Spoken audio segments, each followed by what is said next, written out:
देश की राजधानी दिल्ली में छेड़खानी का विरोध करने पर देखिए युवक की बेरहमी से पिटाई की गई है और दिल दहला देने वाली तस्वीरें आपको दिखाने जा रही हैं, जहां दिल्ली के मेहरौली इलाके में लड़कियों से छेड़खानी का विरोध कर रहे एक युवक ने हिम्मत दिखाई तो देखिए किस तरह से उस पर थप्पड़ों की बरसात कर दी गई। बीच सड़क पर इन सभी बदमाशों ने मिलकर इस शख्स को बेरहमी से पीटा और कोई भी देखिए उस युवक को बचाने के लिए आगे नहीं आया। बताया जा रहा है कि 4 बदमाश सड़क पर लड़कियों के साथ छेड़खानी कर रहे थे, जिस पर मुकेश नाम के इस युवक ने हिम्मत दिखाई और इनका विरोध किया, आपत्ति जताई, जिसके बाद इन बदमाशों ने देखिए किस तरह से मुकेश के साथ मारपीट शुरू कर दी। चारों बदमाशों ने बेरहमी से मुकेश की पिटाई की। 2 मिनट में कई बार मुकेश पर थप्पड़ देखिए कैसे बरसाए गए, लात मारी गई और ये मुकेश वही शख्स रहा जिसने छेड़खानी का विरोध यहां पर किया, जिसने आवाज उठाई, लेकिन आसपास लोग तमाशबीन बने रहे, किसी ने मदद नहीं की बल्कि वीडियो बनाने में मशगूल रहे। और आप इन आरोपियों के चेहरे को देख लीजिए, ये वो चेहरे हैं जो लड़कियों के साथ छेड़खानी कर रहे थे, बदसलूकी कर रहे थे, अश्लील हरकत कर रहे थे, जिसके बाद सिर्फ वहां मौजूद मुकेश में ये हिम्मत आई और उसने देखिए किस तरह से इनका विरोध किया, लेकिन खामियाजा उसे यहां पर भुगतना पड़ा क्योंकि कोई मदद के लिए नहीं आया। मुकेश को अधमरी हालत तक इन्होंने पहुंचाया, बीच सड़क पर छोड़कर वहां से ये सभी फरार हो गए, जिसके बाद सोशल मीडिया पर इस मारपीट की तस्वीरें वायरल हो गई हैं। पुलिस ने इस मामले में चारों आरोपियों को गिरफ्तार कर लिया है। जो ये चारों आप देख रहे हैं इस वक्त जेल की सलाखों के पीछे हैं। मुकेश नाम के इस युवक को इलाज के लिए अस्पताल में भर्ती करवाया गया है। फिलहाल पुलिस ने इस केस में इन चारों आरोपियों को, जिन्हें आप देख रहे हैं, गिरफ्तार कर लिया है। लेकिन उस रात मेहरौली में क्या कुछ हुआ, न्यूज़ 18 इंडिया से एक्सक्लूसिव बातचीत में मुकेश ने सब कुछ बताया, सुनिए आप। ये क्या हुआ था, थोड़ा घटनाक्रम बताएंगे प्लीज आप। भाई जी, मैं तो अपनी गाड़ी से सीधा घर जा रहा था, बाकी की मैं चाय पीने के लिए गया था उस दुकान पे। तो मैंने देखा उन लड़कों ने उन दीदी को, मतलब जो भी है, उन लड़कियों को हैरेस कर रहे थे बहुत ज्यादा ना। तो मैंने उनसे बस यही बोला, मैंने कि भाई जी ऐसा नहीं करते, सही नहीं होता ये सब करना ना। तो उन्होंने फिर पता नहीं पीछे से क्या करा, मतलब आगे से मेरे को समझ नहीं आया उसके बाद ना कुछ भी। उनके बाद उन्होंने सीधा मारना, जो भी अपना पहला अटैक उन्होंने सर में ही करा शायद सीधा ना।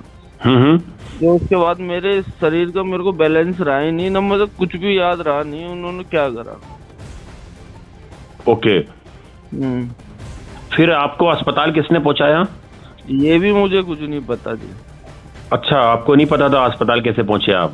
ना, मेरे को कुछ भी नहीं पता। मेरे को शाम को होश आया, मेरे को दिन में भी नहीं आया। अच्छा, तो ये कितने लड़के थे ये? 4 थे जी, 4। अच्छा, तो आप क्या करते हैं, आप क्या काम करते हैं? जी मेरा ट्रांसपोर्ट का काम है जी। तो आप कोई गाड़ी लेके जा रहे थे सुबह वहाँ से? नहीं, मैं शादी में से घर जा रहा था जी, मामा की शादी थी। अच्छा। चाचा के साले साहब, मतलब मेरे मामा लगते, उनकी शादी थी, मैं वहाँ से वापसी घर जा रहा था। और ये जो लड़की हैं, ये अपनी किसी दोस्त को ड्रॉप करने के लिए आई हुई थी उस सुबह, बता रही हैं जो वहाँ पर। इस चीज के बारे में मुझे वो भी नहीं पता। तो ये 3-4 लड़के थे ये?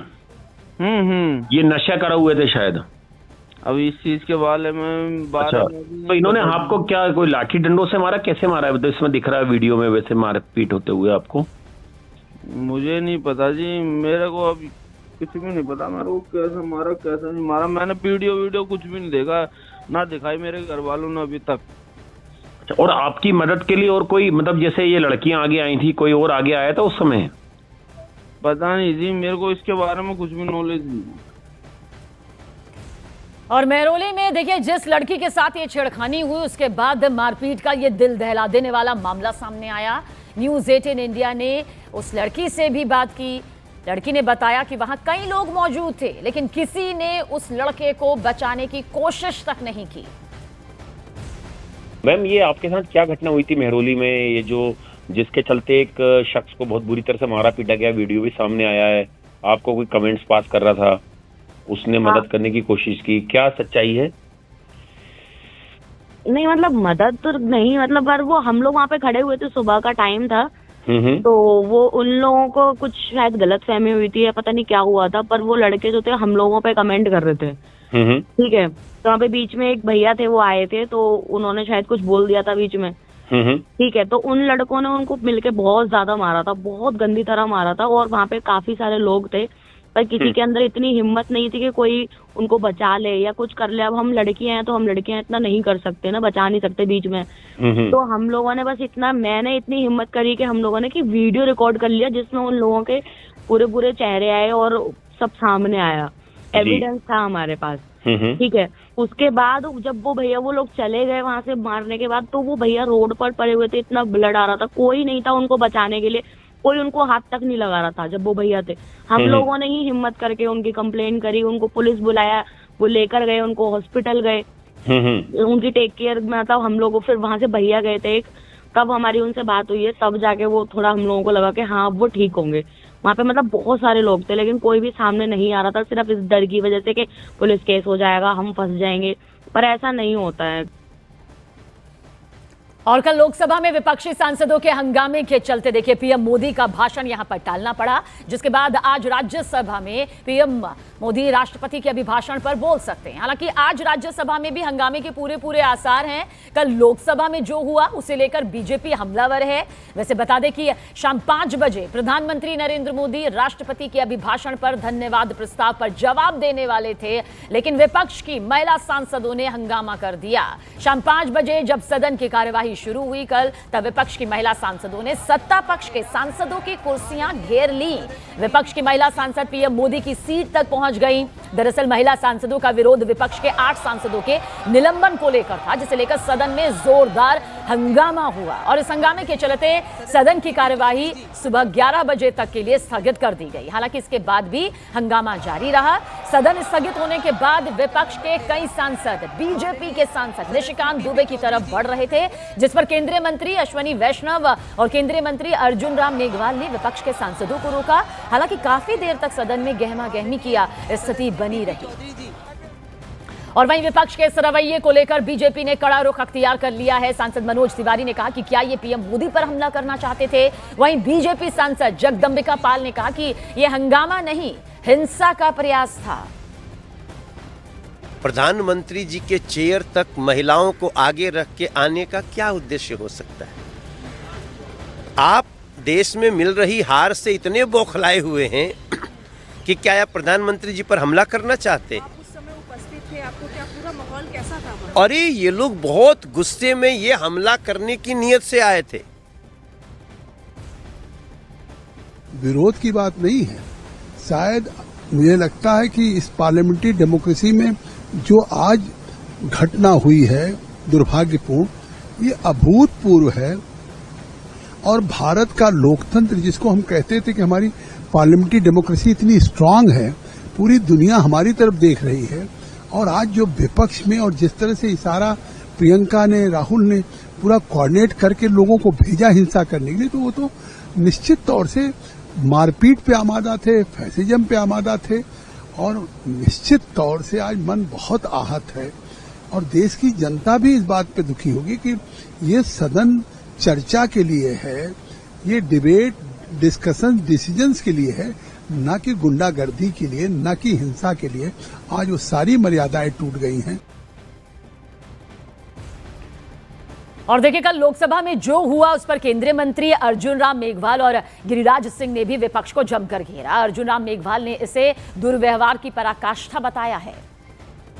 ये कुर्सी तो राहुल गांधी जी के लिए होनी चाहिए, इधर आ गए वो। और उसका जब हम कह रहे थे भी इधर मत आओ, ये ठीक नहीं है, तो अड़ियल रुख के कारण अड़ियल रुख अपना रहे थे महिलाएं सांसद कांग्रेस की, कहना हम यहीं खड़े रहेंगे। मेघवाल सर, क्या कोई एक्शन लिया जाएगा? कल 8 सांसद आज ये भी लिख के दिया है सांसदों ने। अब मामला स्पीकर साहब के पास है। के खिलाफ एक्शन की मांग की है।